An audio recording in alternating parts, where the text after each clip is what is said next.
And now, here's your host of Shaping Success, Wes Tankersley. What's up, everyone? Welcome to Shaping Success. I'm your host, Wes Tankersley. We are seeing how this goes because if you can hear this and you're on YouTube, go ahead and make sure that you comment so we know for sure that you can hear us because, well, technology is fun. Absolutely. By the way, if you are watching this for the first time, Robert and I have been doing this for a while now. I also have Shaping Success Treasure Valley, which goes through the same channel. If you could do us a favor and go to Apple Podcasts, if you're listening to it on Apple Podcast, and just pause it right now and leave us a review. It's been 2 years since I've gotten a review on this, and we could really use some more of those to help push it out. So we appreciate you doing that. Absolutely. Well, good morning. Happy Monday. Yeah, what's going on, Robert? Good to see you. You know, it's funny. I talk about something really simple that we've discussed like a gazillion times, but just try it again. That we do not see the world as the world actually is. We see the world as we are. Right. Meaning our worldview is shaped by our experiences. We do not see reality the way reality is. Mm-hmm. So that makes it really complicated in interpersonal relationships because you assume that what you're saying is what the other person understands. Right. And that is completely far from the truth or their perspective on things. Right. Yep. So you come into this real difficult communication problem where you end up with people you have shared history with. It's no problem because you reference the shared history when you're talking. Mm-hmm. And you know what these words mean because you have shared history. But people you do not have shared history with, you actually have to sit down for a couple hours and define terms. Right. Right. And that seems really weird that somebody in a language would have to define terms, but you actually have to. You have to literally sit down and say, what does this mean? Because one person says, you know, things were speeding too fast. If I said to you, we get in a car together and I took off and I drive too fast. Right. And you're concerned about my speed. Are you concerned about my speed or are you afraid? Right. Which one are you? Yeah, it's hard to say because the thing is if again, like you said, it depends on your relationship with that. Like no one knows what kind of driver you are. No one knows the types of things that you've done if they are just sitting with you for the first time. So it really is dependent upon their own experiences and how they see that and how they view it. Yeah. Generally, the take from that initial is if you're in my shoes, you're like, you mean you don't know that I'm a really good driver? Right. Okay. But then when you take a step back and say, what are you really hearing? Oh, what I'm hearing is your fear. Right. And so that, yeah, go ahead. I was just going to say, I think it's funny because you spend those relationships with people. And even so, my wife of 25 years that I've been driving around everywhere we go still freaks out all the time. And I'll have to tell you, it's kind of funny to me the way that works out because her freaking out about it actually makes it worse for me because I sit there and I think about, like, I'm driving down the road and I'm very aware of what's going on around me. Now, when I was younger, there was a couple times where she's like, oh my God, you just pulled out in front of that person. You almost killed me. You know, like these types of things that have happened here and there. But if you think about the 25 years of us driving together, have we ever been in an accident with me in the car, with me driving? No, we have not. But she still does the old, and like, I will tell you, when I hear that, like, I go off on her because I'm like, I'm trying to drive. Now you've distracted me from what I'm doing. And there is more of a chance of me getting in an accident now than there was before you did the old, you know, it's kind of crazy. Yeah. But isn't that interesting again, how people experience the world, right?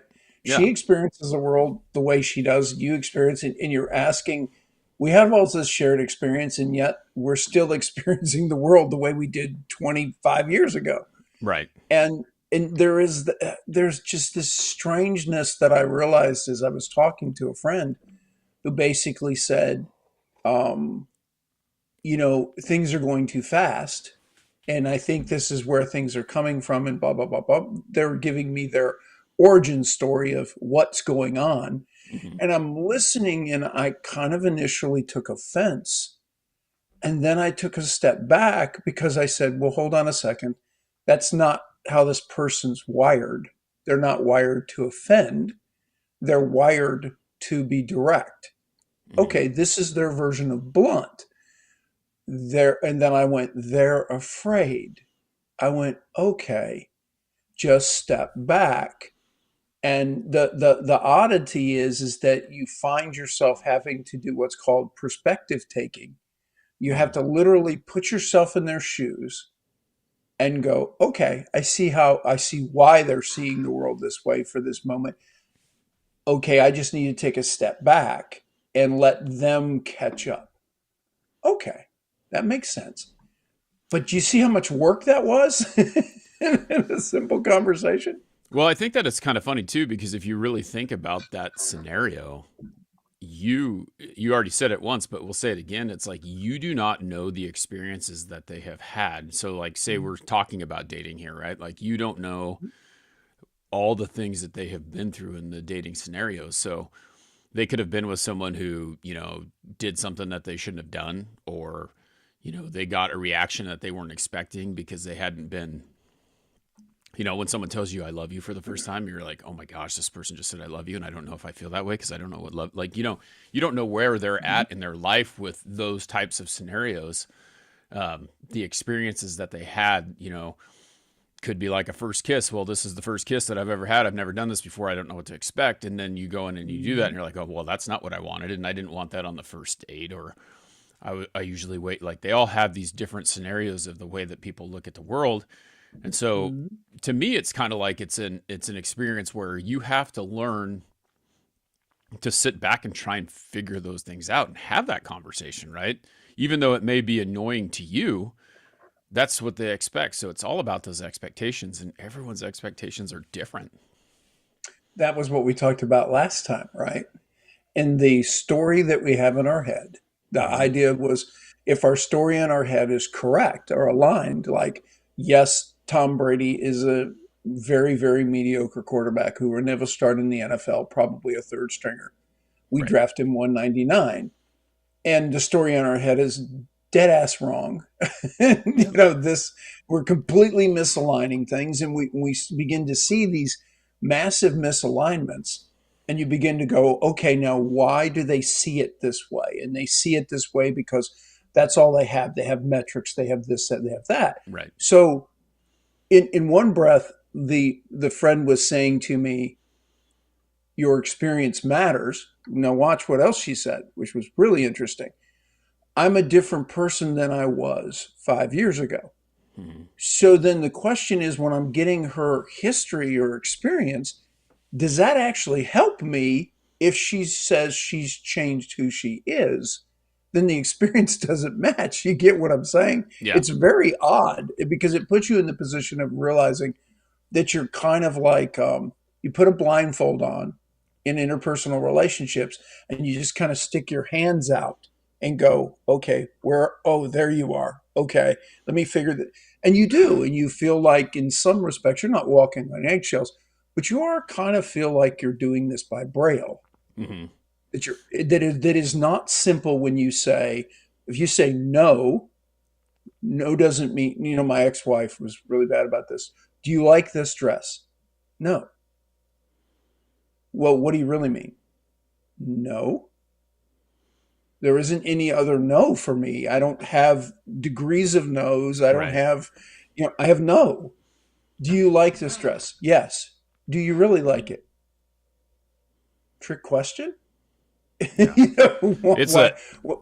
it's a really fine line too. That's the other thing. Like, and I've been going through this with my daughter personally, and I've been talking to my friend Jay about it, and it's kind of like my daughter wants to cut her hair short. Like, she doesn't. I like long hair, right? Like, personally, as a person who looks at, if you look at a woman, like, if she has long hair, I find that more attractive than a woman that has short hair, and so I like that. And so my daughter goes and she gets her hair cut short and she gets bangs, and I don't like bangs either. It's like, but the hard part for me is that I'm brutally honest. And so when someone asks me if you like my new haircut, I say no. And Jay tells me, he goes, you got to think about this. Is like, he goes, it's not really what you like. It's if she likes it. And if she likes it, you say, well, do you like it?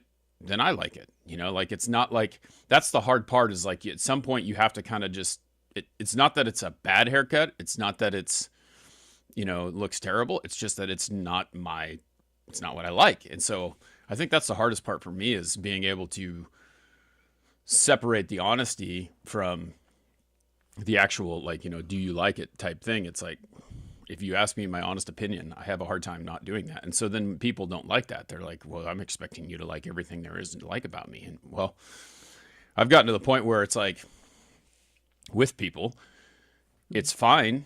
You can be upset about that and you can have hurt feelings about it. But you asked me the question and you should know me and you should know that I'm direct and I cannot lie. So it's a tough thing, right?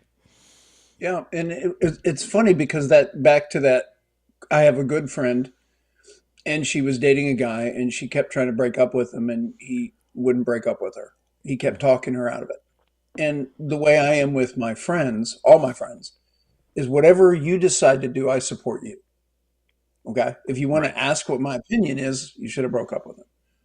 But it doesn't matter. And I would always say the same thing. You know what I think. You should break up with him. But I'm 150% behind you. Whatever decision you make, I'm behind you. And it's not tepid or anything like that. No, I'm 100% behind you. Whatever decision you make, I got you. And so that's the kind of way I got over that situation was to basically say, oh, well, that's not to your daughter, that's not my favorite. But if you like it, I'm 150% behind you, whatever you need. Yeah. And you always look beautiful to me. Mm-hmm. Okay. That's the link back. And that's the workaround that you get to be both honest and honest. Yeah. You know what I mean? Right. As opposed to honest and dishonest, which is kind of like, let me massage this. Let me change. No, just be honest, but in a way that says, listen, you're always beautiful to me. Yep. Yeah. There's workarounds. And I guess that's, like you said, she needs your approval. You're her dad. Right. And, and so that's kind of one of those, because I've been faced with that with my daughters before, like eye color, hair color, whatever. And I'm looking at them going, that was an interesting choice. They can see my face like, okay, well, I'm glad you're getting to, whatever it is to be genuine. I think it's tough too, because I'm the type of person that like, I don't care. I mean, it's up to you. That's your choice. And you shouldn't care what other people think about you. If you've made the decision that you like that and that's what you like, then you should stick behind it. You should do it and not worry about what other people say, because it doesn't really matter. You like it, and that's kind of what matters, But I think that's tougher it is tougher for an 11-year-old to decide that that's actually true, because so many people are judging you at that age, and you're just learning what that judgment is and how that works. And well, you don't know who you are and what you really like, and you just want to experiment a little bit, and you just want to feel like people are supporting you in your experimentation. yeah, And it's weirder because it doesn't change in life. You get somebody who's 60 years old and they're still doing the same stuff. They're searching for, now they'll tell you, I don't care, but they do. And you can tell it by the way they present themselves that they still care. Yeah. And you're like, okay, well, and then they'll look at me and they go, wow, you really don't care. No, I really don't. Because did you notice I'm not asking you? right. I'm not even asking whether or not you like it or not, because I don't care. And that's the hard part. So many people are seeking approval to be who they are, and they don't need to be doing that. I think that it's easy to say it too. I still seek approval, but my way of seeking it is completely different. It's like, even though I'm seeking your approval, I need to hear you say, hey, you're doing a good job. I don't solicit it. I'm not like, hey, do you think I'm doing a good job? It's like, and I think that's one of the things about being successful and being able to deal with that stuff is that, like, you don't really expect people to tell you that you're doing a good job. You just go out and you do your job.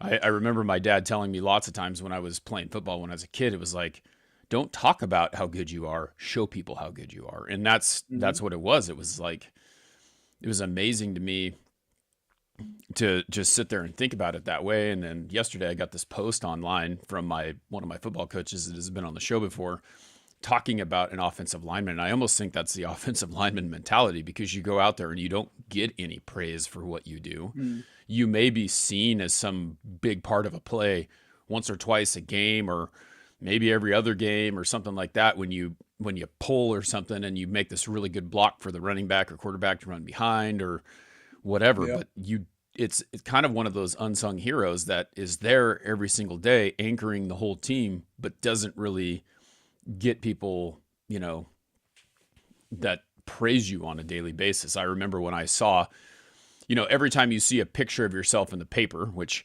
that was a big thing when I was growing up, it was always, here I am standing there pass blocking while the quarterback's making a throw, or here I am lead blocking while the running back's behind me. But you would never see an offensive lineman in the paper, and it wasn't that big of a deal, but it was very exciting to you when you did see yourself, Oh gosh, yes. And speaking as the quarterback in the room, let me tell you something. When you made that block, okay, the person that acknowledged it was me. Yeah. Because I was the one that saw the guy moving and all of a sudden getting past somebody else, getting past the center, and you chipping him enough for that I could step up. Yep. And I just remember, hundreds of great plays, right, that I made, hundreds. But all the plays have some other multiple people in there that made it possible. Yeah. Like I remember one 80-yard run. It was just an option right, a little standard option right halfback there, right? Mm-hmm. And the tight end kicks out, hits the wide receiver. The wide receiver chips inside to hit the linebacker. So all we have left is the safety and me, right? Yep. And the safety had stepped up. Okay, so I got past the safety, and I'm running 80 yards down the field with the safety trailing, trying to tackle me. But that play does not happen if the halfback doesn't do a very, very good job of scaring the crap out of the safety. And those two, perfectly timed blocks, beautifully executed. And incidentally, they didn't have to hold them. They didn't have to hold the blocks. All they had to do was shield long enough for me to step through that hole. Yeah. Oh, and it's a difference of a couple seconds, because all you have to be is a little bit faster than the other guy. And as long as they can slow him up and long enough for you to get ahead, anything. But it's such a work of art to watch. Right. When people execute wonderful blocks, it's like you feel this sense of freedom, like this perfect timing. And I remember hundreds of times where a guy would go through the center guard. It would get around the center and the guard would just push him one way or the other and allowing me to step up. Because the worst thing in the world for me is to get pressure right in my face. Yep. Because there's nothing I can do. I can't even finish my throwing motion. Cannot not tell you the number of times I hit a helmet with my hand. Yeah, and you want to see a good quarterback, you will notice that any good quarterback is the one who is like, it's funny, you see it in movies every once in a while where like the quarterback is, or you hear it all the time, where the quarterback is buying his offensive line presence and things like that, because they really care about the offensive line, because those are the people who are protecting them. Mm-hmm. I played behind 3 quarterbacks in high school, and I had a lot of respect for 2 of them, and the third one I did not. And he made it known that it was my fault or he tried to make it known that it was my fault when he was getting hit. So I showed him what it was like to get hit. You don't go, that's the last thing as a quarterback. I'm going to tell you this right now. If you're a quarterback and you're listening to this, the last thing you want to do is go tell your offensive line they're not doing their job, because their number one job is to protect you. And that's all they're trying to do every single time. And when you say that they're not, or you're upset that they missed a block, you may ask what happened there, but you don't tell them, do your damn job.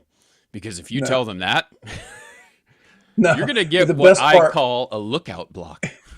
Yeah, the most fun was when I got really dirted, and they would be picking the grass out of my helmet, the upper part of the mask where it connects, and they'd be picking it out because I got creamed, and it would be me looking at them going, "Dude, really?"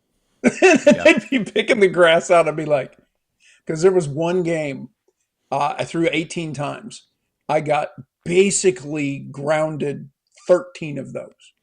So every time it didn't matter, I was 15 for 18 with 3 touchdowns. Yeah. Super. But all 3 touchdowns, I didn't get to see them.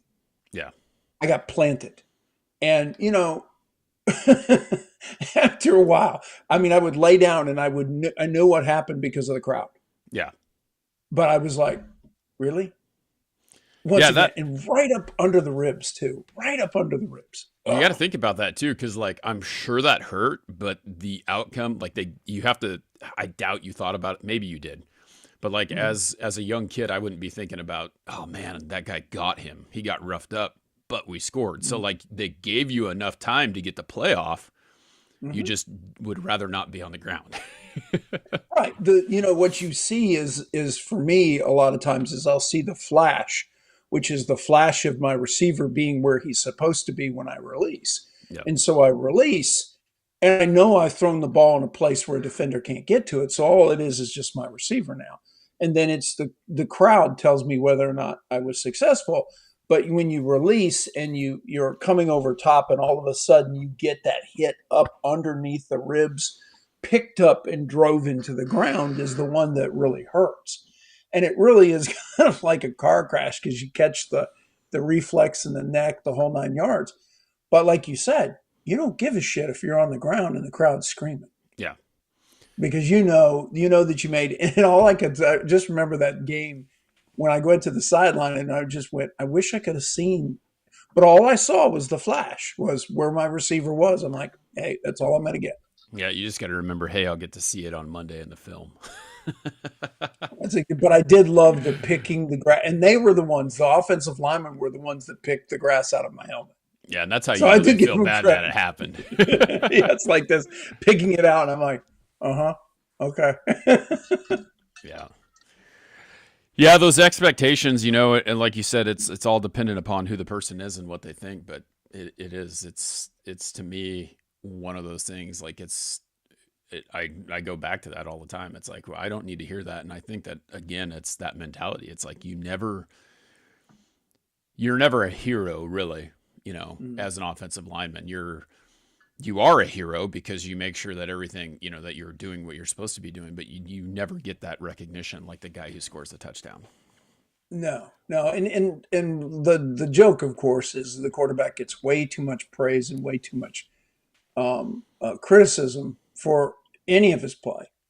Because again, I don't catch the ball. I don't block. There's a lot of things that I don't do on a given play that, now, am I leading, quote unquote, the offense? Sure. But a lot of times when plays go bad, it's not because, how many times have I thrown the ball? I hate throwing the ball over the middle in tight coverage. But you throw the ball over the middle, hit the guy in the hands, it comes off his hands, goes behind him to the safety, and you get an interception, and you're just like, really, dude? Hit you in the hands. Really? Again, how does that go down in the stat book? It's an interception. But you and I both know it's not an interception. It's not the same as me doing something rad-ass stupid, which I'll do on occasion, right? Yep. Which is did not see somebody and hit the defender right in the hands. Yep. But again, same stat book, both go down as an interception. But we know that they're completely different. It's easier to have that short memory as a quarterback when that happens that way God, too, yes. because that's not your fault. But on the same token, it's funny. I wasn't really a big fan of football, but as we're talking about this, because I played it, I was good at it. I got a scholarship to play in college, but didn't take it because I just wasn't into it. Like I was into baseball and I wasn't good at baseball, but you think about it and every single person on that field, has a job. And if we can't figure out what our job is and we don't execute that, then not anyone can be, one person does something wrong, then it could be the detriment of the success of the play or whatever it is every single time. So you have to rely on those people. And I think that that's probably why I like baseball a little bit more, is you do have a little bit more control over the situation, because even though it is a team sport, you can react to whatever's going on your own. On the same token, it's pointed out when you make a mistake, because that mistake is your mistake. If you're playing center field and the ball is hit right at you and you take the wrong step, they're going to look at you and they're going to go, that guy did this, you know? Mm-hmm. They're not really going to see the people in the crowd aren't going to see every single thing that can happen because it's so open and there's all these things going. Like when you're running a play, they don't know that you were supposed to zig when you zagged, you know. But in baseball, they can see your mistakes because it's instant feedback right off the bat. Mm-hmm. And it's Yeah, and that is a huge difference because what will happen, for example, in football is you'll go off script, right? In other words, first, second receiver isn't open. You're going to be on the third one, and you'll be running or whatever, and you'll pull off a great play. But here's the problem: the great play is judged by the crowd as a great play. But the coach knew that I blew the first read. Yep. The first read was open. That was what I was supposed to do. That was the defense. This is what the offense does. And the reality is everybody slaps me on the back, but the coach is looking at me like, "What the hell, dude?" Yeah. Yeah, you see, like you said in baseball, it's a lot more obvious. Catch the ball, you don't catch the ball. Pretty damn, pretty straightforward.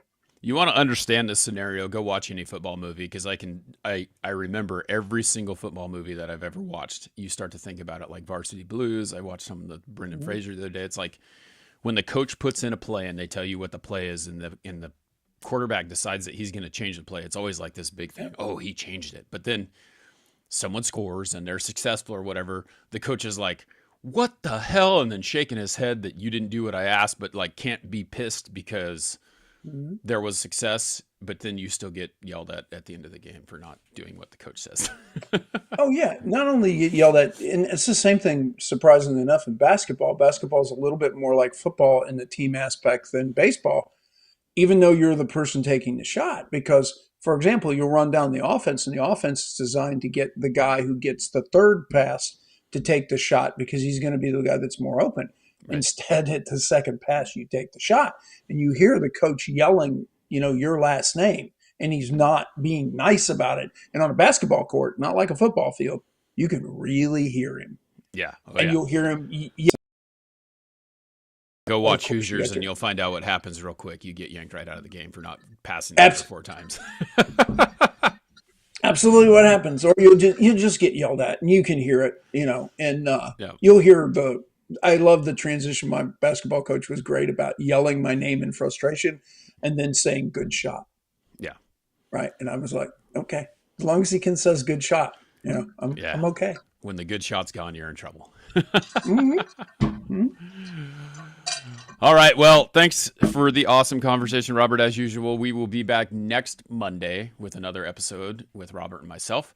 Like I said before, if you can please make sure that if you're listening to this on Apple Podcasts, go over there and head over there and put a review up for us because, again, we haven't had one in quite a while, and they definitely help get the listening out there.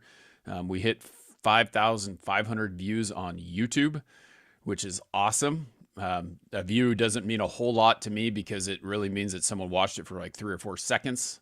Watch it all the way through. Let us know what you think. Like, share, comment. Help us get this out there so that we can reach more people. Excellent. Have a wonderful week. All righty. Until next time, I challenge you to find the shape of your success.